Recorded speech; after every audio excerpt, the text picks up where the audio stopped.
Welcome to ORP TV. I'm Craig Stagner, and this is Ozark Raceway Park, the Rocky Mountain Race Week. Once in a while, we get to meet some new racers, and this is one of the people that I came out here specific. And I'm not trying to embarrass her. One of the main reasons I came out here was because I knew that from 405, from Street Outlaws, Tina Pierce was going to be here. So, Tina, welcome to ORP. Well, thanks for having me. You've been here probably before, haven't you? I haven't been here. I've been close and around, but I haven't ever been here before. This is my first time. But you do a lot of your work with Blake Hughes. I do. So you've been to Springfield a lot. Yes, I've been to Springfield, yes. And, of course, you know that Neil Chance Racing Converters is the primary here. So you have some connections to the track here. Yeah. How did you first get into the 405 business, part of that? Well, I actually knew some of the guys, so whenever the show first came on and all that stuff, I had already raced with a couple of them already. Okay. And so whenever the show came out, you know, and Chief and I and Sean were out, they were actually by my shop. And then so the very first race of the very first season of me and Chief on the road, that was just spontaneous. Saw him out there, and I was like, "Hey, what are y'all doing?" And all of a sudden, cameras and everything in your face, and so Gotcha. that's how it all started. Wow. And then, so they asked me back for season 2. Yeah. So still yet, you're the only girl to have ever been on the list. yes, still as of today, still the only girl that's ever been on the 405 list. Now, we talked about this a little bit. Why do you think that is, that the no prep has been? Because in NHRA now, it's almost getting to 50-50 as to who's going to win, the women and men. Is that just a sign of how the no prep is a little newer to the racing scene, that the women haven't infiltrated it? It is.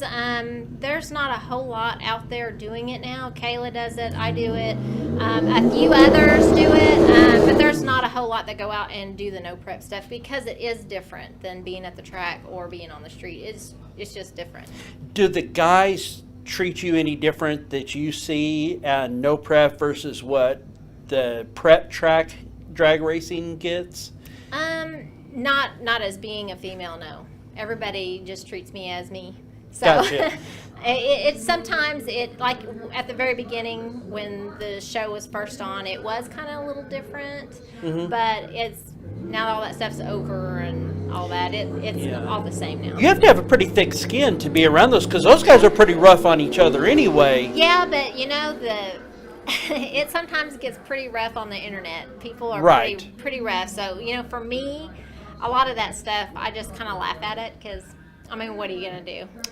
Nothing. Yeah, and you're never going to beat the car that some faceless person online has that's in their garage that's being worked on. It might just be in their mind because they may not even have anything. Right. It's always going to be the fastest car ever when it's done. That's right, when it's done. Yeah, whenever that happens. Yeah. So now, one of the things I noticed as I was we were getting ready to come up here, you are petite.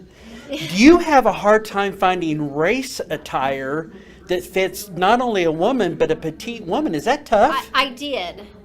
When I first started racing, I had to wear guy outfits, and they would just hang on me, and then it was just very uncomfortable. It never fit. So I finally had a suit made, and it still didn't fit quite right because there's certain regulations you got to have wearing certain suits. And so I actually had Stan 21 build me a suit, and it's been the best fitting suit I've ever had. I mean, it's a good fire suit, and it fits really well. And a kid's suit isn't going to be big enough, but a man's suit was too big. Yeah. So that's that's probably really tough because you're in a tight compartment. Yes. And if you're wearing a suit that you probably felt like you were wearing a snowmobile suit. Well, you know, whenever you're in there and you go to sit down and your suit comes up on your legs. Oh, okay. I mean, I have a gap that is uncovered, so if I'm on fire, that's going to get burnt immediately. Well, you'll never have to shave that part again. Yeah, that's true. So, that's true. You know, you have to see it that way. Yeah.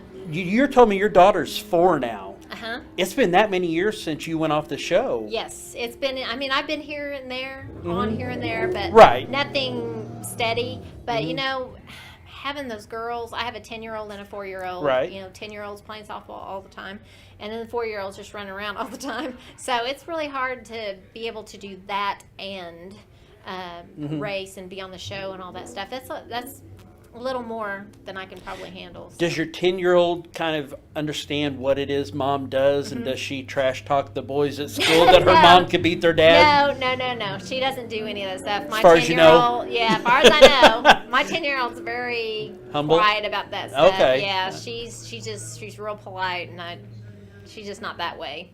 In some of the street outlaw people that we've talked to over the years, we talked about this too. It's like having been once a NFL quarterback or once on the cast of Saturday Night Live. You forever get to be from Street Outlaws, Tina Pierce. Yeah. Does that sometimes, is there both sides of the coin? Does that sometimes help and hurt, that there's some expectations, or? I don't know that it's really hurt me so far. I haven't really felt any of that, but it's. Well, where people were gunning for you more because maybe, I want to beat her. Yes, maybe, yeah. See, I could be on that show. Yeah. And people do want to race me, and they think, oh, well, I just beat Tina Pierce or Street Outlaws. I'm like, it's not that big of a deal to beat me. You know? Babe Ruth struck out sometimes. Yeah, I have a fast car, but sometimes it doesn't run very well. You know, just like anybody else's. But. Sure. What is next for you after this race weekend? Now, you said you're going straight back, but I mean, in the bigger picture. There's just some races that I want to catch. We'll be at Armageddon with my Colorado in the truck class. I won it last year, so I'm hoping to redeem myself and make sure I hold up the title. But get a good repeat on that. But we really don't have anything major coming up that we have to be at. This Rocky Mountain Race Week was one of the big deals that we want to get to this year, and we almost didn't make it. So I knew you said you got in here late. Yeah. When you drive that truck down the highway, do you just get crazy looks? And a lot of times we get big thumbs up. That's a big one. But from the officers, do they look at you like, are they sure that's legal? I actually got stopped, and I said I got stopped. I was at a gas station. He pulled up next to me, a police officer, and goes, "That cannot be street legal." And I said, "I swear it is." I said, "Check me," because I have all my documents. Right. So now, driving that, do you have air conditioning? I have no air conditioning. Oh, that's gotta be brutal. It is brutal. Yeah, because I have my turbos in the back, so the boost tube comes right in between me and David in the cab, so it gets pretty warm in there. That's got to be just awful. Yeah, it can be. It can be. A lot of times we try to drive either early morning or late nights, so it helps with the heat. Right. Sponsors you want to thank? Oh my gosh, I have got so many sponsors. Well, that's quite a problem to have. Yeah, I guess that's a blessing. I am very blessed to have all these people. We have AMP EFI. We have it's MS3. We have Turbonetics and Precision and Stand 21 and Race Quip and Crower, and which Crower is out here racing also. Oh, okay. Which is pretty awesome. He's got a little I forgot what kind of car he's got, Pontiac, but it's pretty cool to get out here and see him run. And your Facebook page or webpage probably has all those sponsors on. All my sponsors are on there. Yeah, it's amazing how important they are. Those little things. These my sponsors are real important to me because they've stuck with me from the very beginning. They have gone through all these troubles we've had and stuck with me. And I've had a couple of wrecks, and they've still stayed with me. I mean, for my sponsors, it's not just them as a company; they're actually my friends. Right. I ended up having a relationship with them, and it's good, to have that kind of relationship with your sponsors. But it would be awesome, like you see NASCAR is the one that comes to mind first, where Casey Kane had Budweiser a few years ago. Yeah. He has a bad year, and Budweiser was like, "See ya." Yeah. So you think that corporate sponsorship is the crown jewel, but they're willing to leave you in a heartbeat. Those smaller people are the ones who are like, "No, we sponsor Tina." Yeah, because it's a partnership. Right. I mean, I do a lot for them, and they do a lot for me. So and it's not always. It's not ever about the money issue or anything like that. It's we partner as a team, right? And I so appreciate all of them. The support you give each other and attention. Yes, so. Yes. I told you earlier, people always ask me what it's like. I've been really lucky to meet everyone from the shows. And I said, everyone is so nice and accommodating, and it's no exaggeration when I say you are one of the most pleasant, perky, cheerful people of all of them I met, thank and you. everybody's been great. Thank but you. you know, Yeah. it really has been a pleasure to have you here. So thank you so Yeah, much. thanks for having us out. Well, and thank you for being here with Yeah, us. no problem. Well, thank you for ORP TV. I'm Craig Stagner.